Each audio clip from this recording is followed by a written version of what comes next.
Thank you so much, everybody. It is great to be here. I love a good, happy occasion.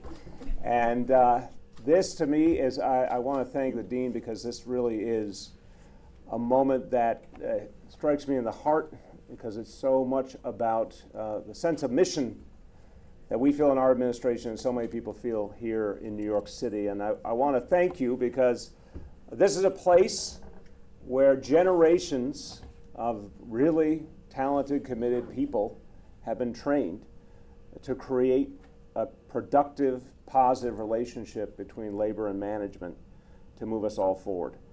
And Dean, when you were talking about the reality of the city, it struck me immediately that we are an object lesson right now in this city. We're an example that I hope people will look at in this country who we are. We're the greatest labor town in the entire country. We have by far the largest number of union workers of any city in America. And we also have a very prosperous economy. Right now, this is your fun fact of the day, over 4.5 million jobs in New York City. Over 4.5 million jobs, the most jobs we've ever had. Very proud to say 500,000 of those have been created in the last 5 years of our administration. So we have a thriving economy, and we have a city that works in a lot of ways.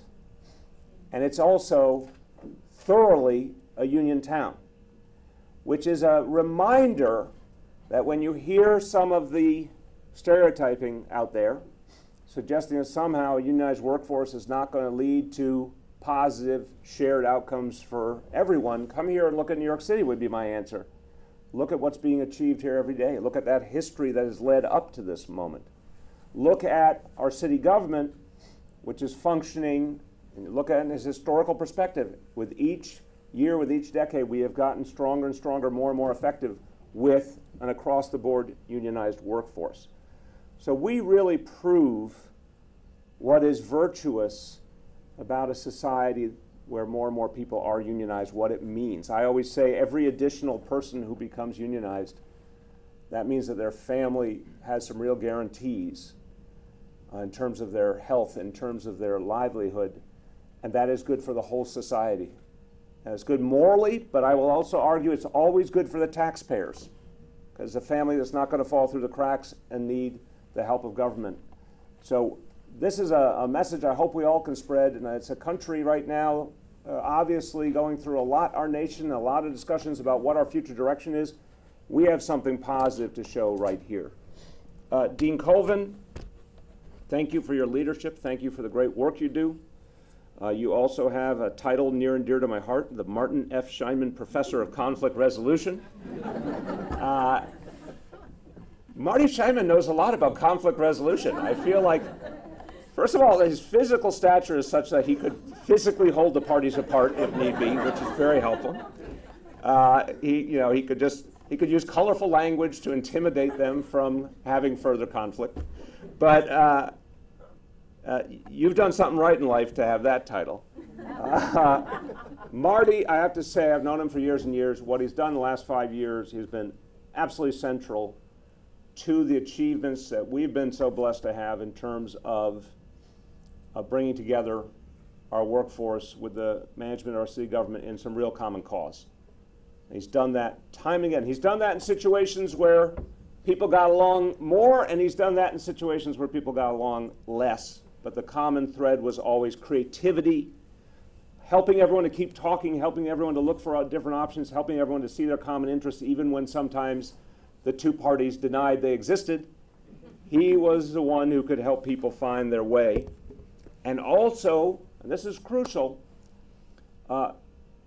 understanding that when labor is truly engaged as part of the solution, people will act that way. This is my full belief. If you treat working people like somehow their interests are greedy or narrow, you are only encouraging such an interpretation. But if you say to working people, we're all in this together, how do we find solutions for the good of all?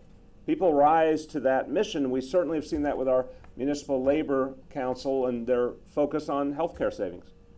This is the big movable piece in government budgets all over the country. You can find ways to save money on healthcare that still provide our employees with the health care they need. If you can do that, you can be a lot more effective in terms of your budget and protecting the taxpayers' interests. It's the big open question.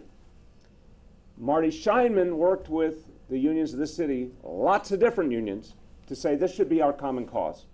If we get it right on health care savings, there'll be more resources to protect the employment of workers who do such important service to the city.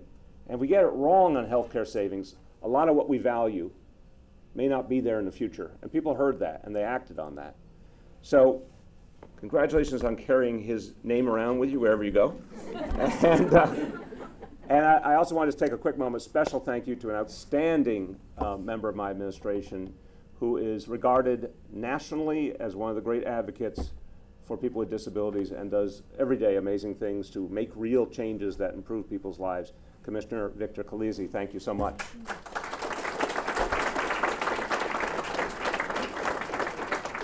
So, congratulations on the expansion of ILR. That was just mazel tov, or whatever we're supposed to do there. Okay, you waited for the perfect moment.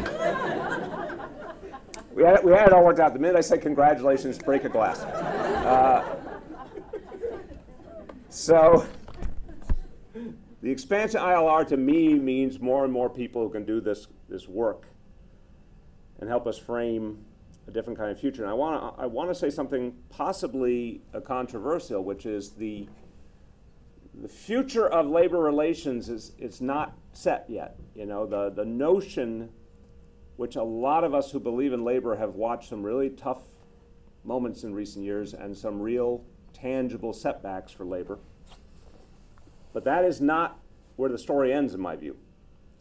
I remind a lot of my brothers and sisters in the labor movement that if they really want to see tough times when things were bleak for labor, go back 100 years or more, where the labor movement was struggling to barely begin in a whole host of industries against extraordinary overt power that was used quite violently in many cases.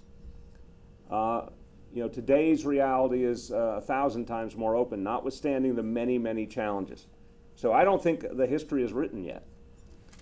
And I think this place, producing so much talent that will work to ensure that there's fairness in negotiations and there's dialogue, is part of the formula of the future. And so this expansion means a lot in terms of the kind of society that I hope we will be able to create. Now, I want to give you the live example. I'll be very quick, but I want to give you the live example from our administration. Again, Marty Scheinman was in the middle of a lot of this. You want a challenge? Think of the challenge our team faced that walked in the door January 1st, 2014. 0 workers under contract. To put that in perspective, I have 380,000 employees. I did a little fact check the other day. Victor, you'll be engaged by this. So I said, compared to other states in the country, how do our number of employees stack up? Turns out there's only one state in America with more employees than New York City, is the state of California. So with 380,000 employees, none of whom were under contract, and they were members of over 100 different unions, or locals, I should say, and it could have been entirely bleak. But our team said, well, definitely Rome wasn't built in a day. I'll use all the hackneyed phrases. A journey of 1,000 miles begins with a single step. They said all those things, and they got to work. And they got the first contract with the teachers and just slowly but surely worked through everything else. By the end of that round, we went from 0, literally 0 workers under contract, to 99.9% of our workforce under contract. Can't do much better than that. And folks worked so hard in our Office of Labor Relations, and they did an amazing job. And then came the second round, which could have been a letdown, but really only began in the last year, and already 66% of our workers are under new contract.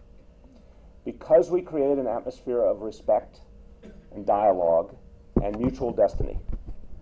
So I want to wrap it together this way.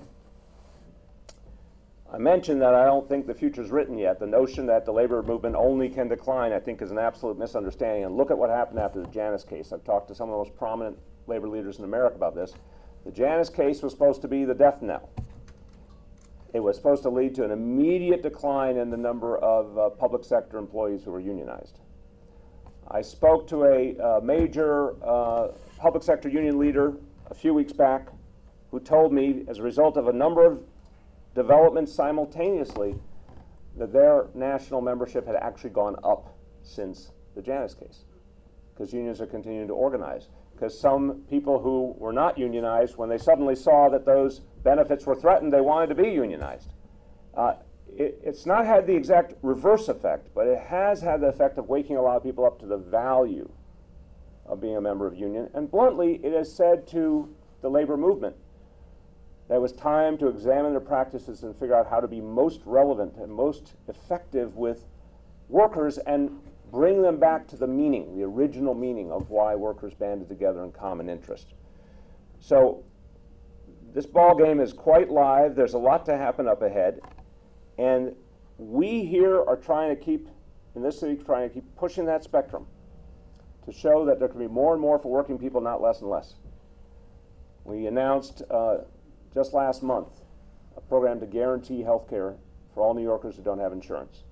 We announced legislation to do something that every industrialized country on earth does, except the United States of America, which is to guarantee at least 2 weeks paid vacation for everyone who works. Again, in the rest of the industrialized world, they made that decision a long time ago. But in the place where people work the longest, hardest hours and have the most stress, we still don't guarantee paid time off for a huge number of Americans, and that includes 500,000 New Yorkers who don't have a single day guaranteed paid time off in a year. So these are big changes we need to make, and we can. And it reminds me every day when we do this work to look to what's possible, to not be tethered by an assumption of what can't be done, but to look at what can be done. And I think that's the ethic of this place, too. I think ILR has always been about how we can get someplace that people may have presumed impossible, how we can find agreement where people may have thought it wasn't there, where maybe not thought it could not exist, how we can create unity, how we can create common cause. And your work is absolutely crucial. And if you're expanding, that can only mean good things for New York City and, in fact, for this whole country. So congratulations to all.